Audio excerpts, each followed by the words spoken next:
بہت بڑا ایک انکشاف عمران خان صاحب نے کیا ہے کہ باجوہ صاحب یہ چاہتے تھے کہ عمران خان صاحب جو ہیں وہ عاصم منیر صاحب کے آرمی چیف بننے میں رکاوٹ بنے، لیکن عمران خان صاحب کہتے ہیں کہ میں وہ رکاوٹ نہیں بنا۔ اب وہ کس طرح سے رکاوٹ چاہتے تھے باجوہ صاحب؟ کیا چاہتے تھے کہ صدر جو ہے اس کے اوپر دستخط نہ کریں، صدر کو سوال اٹھا دیں، کوئی عمران خان صاحب احتجاج کی کال دے دیں، اللہ کی ذات بہتر جانتی ہے۔ لیکن خان صاحب یہ کہتے ہیں کہ باجوہ صاحب جو ہے وہ چاہتے تھے کہ میں یعنی عمران خان جنرل عاصم منیر کے آرمی چیف بننے میں رکاوٹ بنوں، لیکن میں نے ایسا نہیں کیا۔ میں نے کہا جی میرے ایسے کوئی لینا دینا نہیں ہے، جس کو بننا ہے بننے دے۔ زمان پارک میں ہماری عمران خان صاحب سے ملاقات ہوئی ہے، اور میں یہ سمجھتا ہوں یہ ایک اہم ترین ملاقات تھی۔ حکومت سے زیادہ اگر کوئی الیکشن کے حوالے سے خوف زدہ ہے تو وہ ہماری اسٹیبلشمنٹ ہے۔ نون لیگ والے خود بیٹھ کے کہتے ہیں کہ جی اسٹیبلشمنٹ نہیں چاہتی الیکشن، ہم تو پھر بھی چلے جائیں الیکشن کے اندر۔ پاکستان کا بچہ بچہ جانتا ہے کہ ان سیاستدانوں کی جو اس وقت سپریم کورٹ پر حملے کر رہے ہیں، ان کی اتنی اوقات نہیں تھی کہ اس طرح سے سپریم کورٹ کے سامنے آ کے کھڑے ہو جاتے، بلو دا بیلٹ جاتے،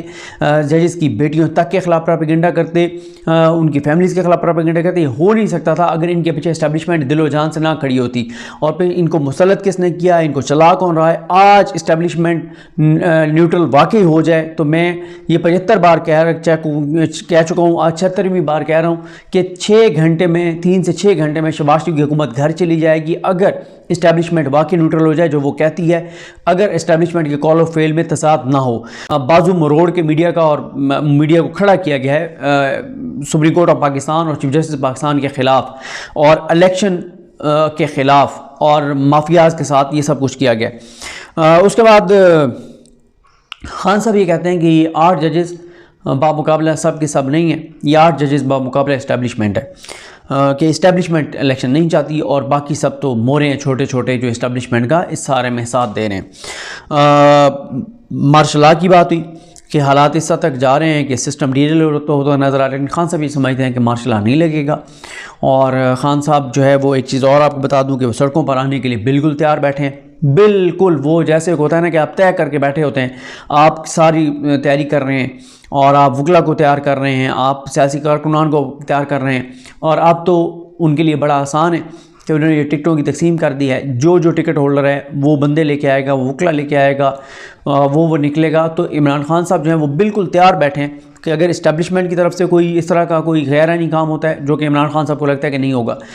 زمینی حقائق جو ہے وہ یہی وہاں پہ بات ہوئی کہ وہ یہ ہیں کہ ادارہ جو ہے وہ سمجھتا ہے کہ ہماری بقا کو خطرہ ہے اگر عمران خان آ جاتا ہے تو، اور ادارہ یہ سمجھتا ہے کہ آپ اسے انتقام لیں گے، اسٹیبلشمنٹ سمجھتی ہے آپ ان سے انتقام لیں گے، آپ جو ہے وہ اسٹیبلشمنٹ کے اس میں جو ہے وہ مداخلت کریں گے۔ آگے انہوں نے باجوہ صاحب کے حوالے سے کچھ چیزیں کہی ہیں،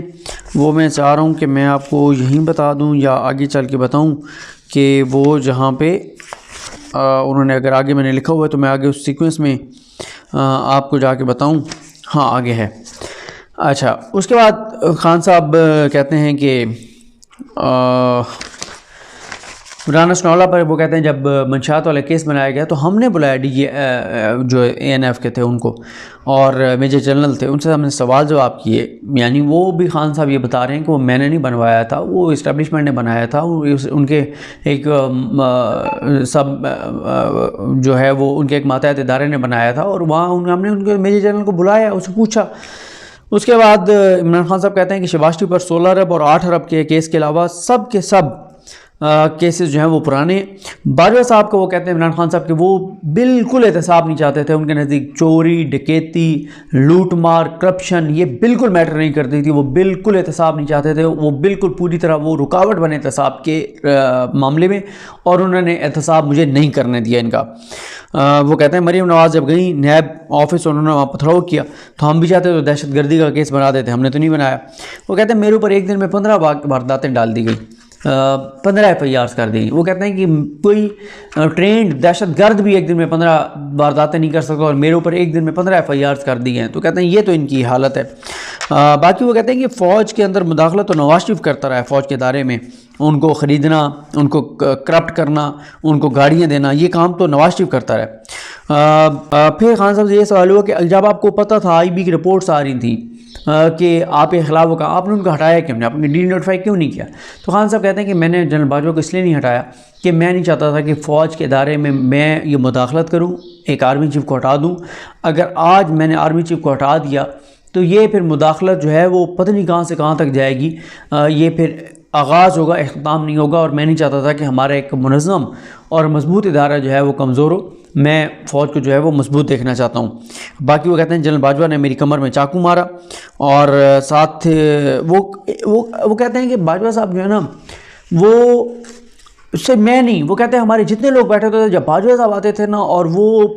بات کرتے تھے ہم سب کنونس ہو جاتے تھے، سب مطمئن ہو جاتے تھے کہ یار کیا بات ہے، زبردست یار، یہ تو ٹھیک بات کر رہے ہیں. وہ کہتے ہیں ہم سب کو کنونس کر لیتے. تو ان کے اندر یہ جو ہے وہ پاور تھی، ان کے اندر یہ قوت تھی، یہ طاقت تھی کہ وہ سب کو کنونس کر لیتے. تو ایسا لگتا تھا کہ بالکل ٹھیک ہے، لیکن وہ کہتے ہیں وہ بہت زیادہ وہ باتیں جھوٹ ہوتی تھیں. پھر ان سے پوچھا گیا کہ عاصم منیر صاحب کو آپ سے شکوہ کیا ہے، کوئی شکوہ جو آپ بتائیں جو عاصم منیر صاحب کو آپ سے ہو. عمران خان صاحب کہتے ہیں ان کو مجھ سے شکوہ کوئی نہیں ہے، اگر کوئی ہے تو مجھے بتائیں. اور وہ کہتے ہیں میں نے تو پیغام بھی بھیجے ہیں کہ میں آپ سے بات کرنا چاہتا ہوں، آپ بات کریں. آپ نے یک طرفہ ایزیوم کیوں یہ چیزیں کہ میں آؤں گا میں یہ کروں گا. وہ کہتے ہیں کہ ان کو صرف ایک چیز ہے کہ میں اقتدار میں آ کے ان کو ہٹا دوں گا، جو کہ وہ کہتے ہیں بالکل غلط ہے. ایسا نہیں ہے، میں نہیں ان کو ہٹاؤں گا، یہ بات بالکل غلط ہے جو بھی ان کو کہہ رہے ہیں. اور وہ کہتے ہیں کہ فوج نے خود کو آئسولیٹ کر لیا چوروں کا ساتھ دے کر. وہ کہتے ہیں عوام کہاں کھڑی ہے اور فوج کہاں کھڑی ہے. تو فوج کو دیکھنا ہوگا کہ انہوں نے عوام کے ساتھ کھڑا ہونا ہے یا چوروں اور ڈاکوؤں اور لٹیروں کے ساتھ کھڑا ہونا ہے. فوج کو دیکھنا ہوگا کہ انہوں نے 23 کروڑ کا سوچنا ہے یا انہوں نے چند لوگوں کا سوچنا ہے جنہوں نے ملک کی بنیادیں ہلا دی ہے، بنیادیں کمزور کر دی ہیں، ملک کو تباہ اور برباد کر دیا ہے. فوج نے یہ فیصلہ کرنا ہے، فوج کی قیادت نے. وہ کہتے ہیں کہ فوج کی قیادت نے چوروں کے ساتھ کھڑے ہو کے پورے ادارے کو جو ہے وہ آئسولیٹ کر لیا. کہ پہلے میں نے مخالفت کی، اس کے بعد جنرل باجوہ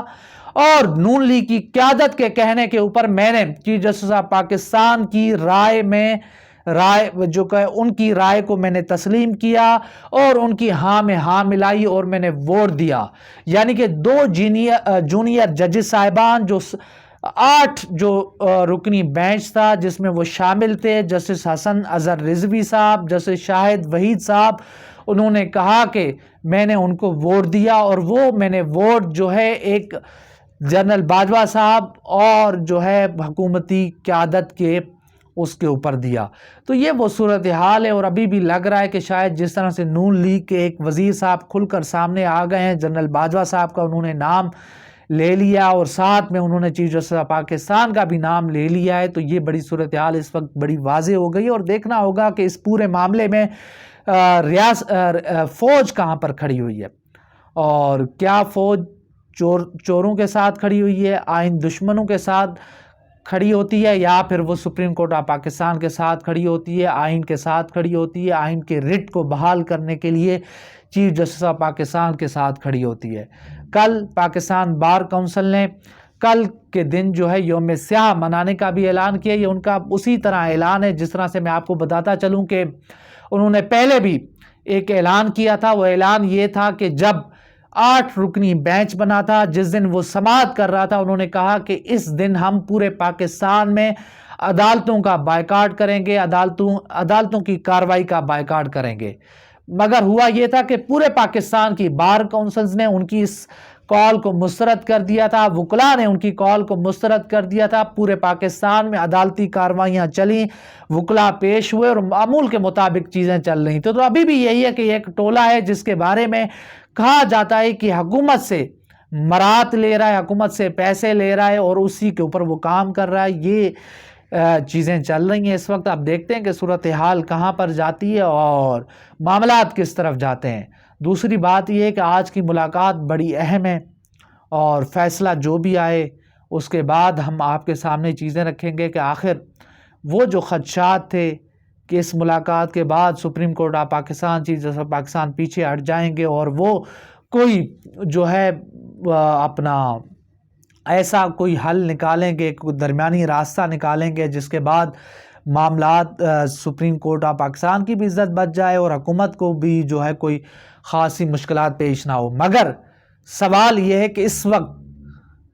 حکومت جس طرف چل پڑی ہے، حکومت نے جو ایک اسٹانس لیا ہوا ہے، اس کے بعد سپریم کورٹ آف پاکستان کے پاس ایک ہی حل ہے کہ وہ